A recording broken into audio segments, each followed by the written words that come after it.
మా బిజినెస్ అండి. ఇక్కడ చూడండి బట్టలు మొత్తము ముళ్ళగట్టి పెట్టాము. ఇది ముందు భాగము. ఇక్కడ బట్టలన్నీ ఆరేసినాం కదా. ఆరేసిన తర్వాత ఇగో చూడండి బట్టలన్నీ కొంచెం ఆరిపోయినాయి. చూడండి కాటన్ బట్టలు మాత్రం మొత్తం ఆరిపోయినాయి. కొంచెం పైన దండం పైన ఎండేసినాము. ఇక్కడ మొత్తం ఖాళీగా ఉందని కదా, ఈ ఖాళీగా ఉన్నాయి మొత్తం ఆరిపోయినాయి. చూడండి ఇంకా కొన్ని బట్టలు ఉంటే పని అయిపోతుంది. కొంచెం బట్టలు ఉంటే వాషింగ్ అవుతున్నాయి. పిండిన తర్వాత ఇక్కడ హౌజులు అనేది చేస్తారు వాషింగు. ఇక్కడ మేము గంజి ఉడకబెడతాము. ఇగో చూడండి బట్టలు. ఇగో చెట్టు చూడండి చాలా పెద్దగా అయిపోయింది చెట్టు మాత్రం.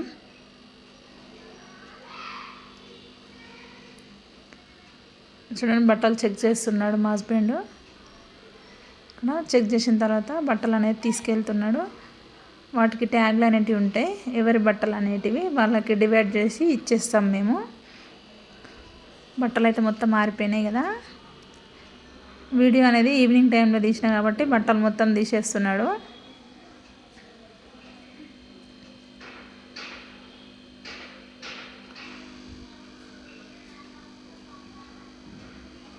చూడండి బట్టలు మొత్తం తీసేసిండు.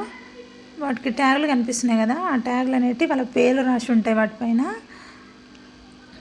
లోపల తీసుకుపోయి ఎవరి బట్టలు ఏంటిదని చూసి వాళ్ళకి ఐరన్ చేసి ఇస్తాము.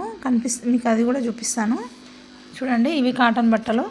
ఈ కాటన్ షర్ట్స్ అనేటివి మంచిగా ఆరిన తర్వాత గంజి పెడతాం కదా, మంచిగా ఆరిన తర్వాత దాన్ని ఐరన్ చేస్తాం మేము. చూడండి ఇగో ఈ బట్టలు అనేటివి మొత్తం ముళ్ళలు కట్టిన తర్వాత ఎవరి వాళ్ళకి ఇచ్చేస్తాము.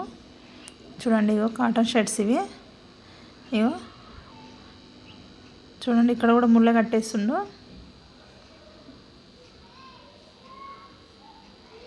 ఇగో చూడండి ఇక్కడ ఎవరి బట్టలు వాడి వేర్ చేసిన తర్వాత ఇక్కడ ఐరన్ చేస్తాము. ఇగో ఇక్కడ ఐరన్ అవుతున్నాయి కదా. మా హస్బెండ్ ఇలా ఆడాడు చూపిస్తుండు ఆయనకి. చూడండి ఎవరి వాళ్ళకి తీసి పెడతాం పక్కన. చూడండి మా దగ్గర నిమ్మ చెట్టు కూడా లేచింది.